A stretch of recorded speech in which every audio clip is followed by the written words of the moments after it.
तो राजस्थान हाईकोर्ट ने Rajasthan judicial service का परिणाम जारी कर दिया है। इसमें जनरल कैटेगरी में हनुमानगढ़ की राधिका बंसल टॉप की। राधिका ने अपने पहले ही प्रयास में सफलता हासिल की है।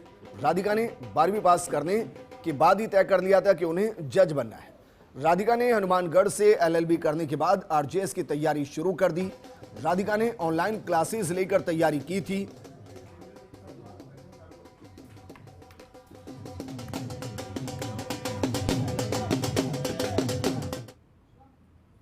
मेरे साथ हैं इस समय राधिका बंसल जी, जिन्होंने राजस्थान में हनुमानगढ़ का नहीं थेड़ी गंगानी का भी नाम रोशन किया है, अपने माता पिता का नाम भी रोशन किया है। RJS परीक्षा में ये राजस्थान टॉप आई हैं। आइए इनसे बातचीत करते हैं, जानते हैं कि इस चीज़ का श्रेय किसको देती हैं, किस तरह से इन्होंने तैयारी की और आज टॉप आई हैं, तो क्या समझती है। सबसे पहले तो मैं धन्यवाद ठाकुर जी का और जीवन भवानी माता का करना चाहूँगी। उनकी शुरुआत से मुझ पर बहुत कृपा रही। मैंने आज तक कभी भी अपने जीवन में असफलता को नहीं देखा। मैंने जो भी काम करा उसमें हमेशा सफलता हासिल करी। दूसरा श्रेय मैं देना चाहूँगी अपने माता पिता को, अपने चाचा जी को, जिन्होंने मेरी पढ़ाई लिखाई को लेकर के हमेशा ही बहुत सजग रहे, हमेशा हम पर फोकस करा और हमारी पढ़ाई के लिए इन्होंने हर संभव प्रयास करा कि हमें अच्छी एजुकेशन मिल सके। जो आपकी तरह तैयारी कर रहे हैं बच्चे, जो पढ़ रहे हैं बच्चे, उनको क्या मैसेज देना चाहेंगी। उनको मैं यही मैसेज देना चाहूँगी सर कि सबसे पहले तो आप अपनी मेहनत पर और खुद पर भरोसा रखें, अपने माता पिता का आशीर्वाद सदैव लेते रहें, उनके साथ रहें। और सर दूसरा, मेहनत करने से कभी नहीं घबराएं, कभी भी नेगेटिव चीज़ों को नहीं सोचें कि होगा नहीं होगा, या फिर ये नहीं सोचें कि करप्शन बहुत है, सब जगह ऐसा चलता है, हमारा कोई बैकग्राउंड नहीं है। कुछ भी नहीं होता, मेरा भी कोई बैकग्राउंड नहीं था, कुछ नहीं था, लेकिन मेरे को अपनी मेहनत पर और अपने टीचर्स पर पूरा भरोसा था। मुझसे ज़्यादा भरोसा मेरे टीचर्स को मुझ पर था कि नहीं ये हो जाएगा, मतलब तुम्हारा सिलेक्शन हो जाएगा, और उनके भरोसे पर मुझे विश्वास था।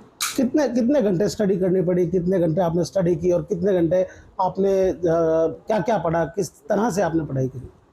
घंटे कभी भी मैटर नहीं करते, जैसा मेरा मानना है। आपको जितना टाइम मिलता है आप उतना पढ़ें। आप अपने टारगेट सेट करें। सबसे इंपॉर्टेंट ये होता है कि आप अपने टारगेट सेट करें और अपने टारगेट्स के अकॉर्डिंग पढ़ें, अपने टारगेट को फुलफिल करें।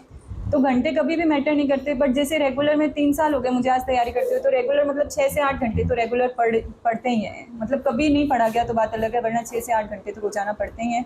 और जब एग्जाम आने वाला होता है उस समय मतलब आर्ट्स कोई काउंट नहीं रहता, 12 भी हो सकते हैं, 14 भी हो सकते हैं। उस टाइम तो सबसे बड़ा काम पढ़ने का ही होता है। कुछ परिवार की तरफ से आपकी मदद की गई, जिस तरह से चाचा चाची, रिश्तेदार, भाई बहन, उन्होंने भी क्या मदद की आपकी, कितनी मदद की, किस तरह से आपको पढ़ने के लिए आगे किया, क्या रहा। मेरे पेरेंट्स का तो बहुत बड़ा रोल है। मेरे फादर का सपना था, उन्होंने 10th क्लास में बोला था कि मेरी बेटी जज बनेगी। तो उसके बाद में मैंने आर्ट्स लिया, उसके बाद से मैंने तैयारी शुरू करी। और उसके बाद में दूसरा बड़ा रोल मेरे चाचा जी का है। उन्होंने हमेशा मॉनिटर करा कि हाँ तुम्हारी पढ़ाई कैसी चल रही है, कुछ कमी तो नहीं है, कुछ और तो नहीं चाहिए, हर फैसिलिटी का ध्यान रखा। और सबसे बड़ा रोल मेरे छोटे भाई का है, जो आज यहाँ पे नहीं है, वो भी बेंगलोर है, इंजीनियरिंग कर रहा है, गोपाल नाम है उनका। उन्होंने मेरी बहुत हेल्प करी। वो मेरे को हमेशा पढ़ाते थे। मतलब पेपर मेरा होता था और रातों की नींद वो ख़राब करता था, हमेशा मेरे को पढ़ाता था। इंग्लिश लैंग्वेज वगैरह, हिंदी, मेरे लिए GK वगैरह का मटेरियल कलेक्ट करना। अब की बार जैसे मेंस में बहुत कम टाइम था तो इंग्लिश के एसेज उसने मेरे को लिख कर दिए, मैंने सिर्फ उनको पढ़ा, मैं उसे बताती थी। मतलब उसका बहुत बड़ा रोल है।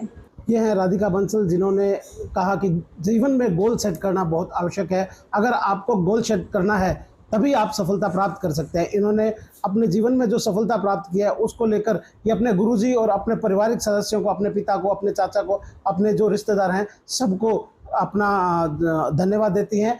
कैमरामैन राजेश अग्रवाल के साथ Kapil Sharma, first India news, Hanumangarh.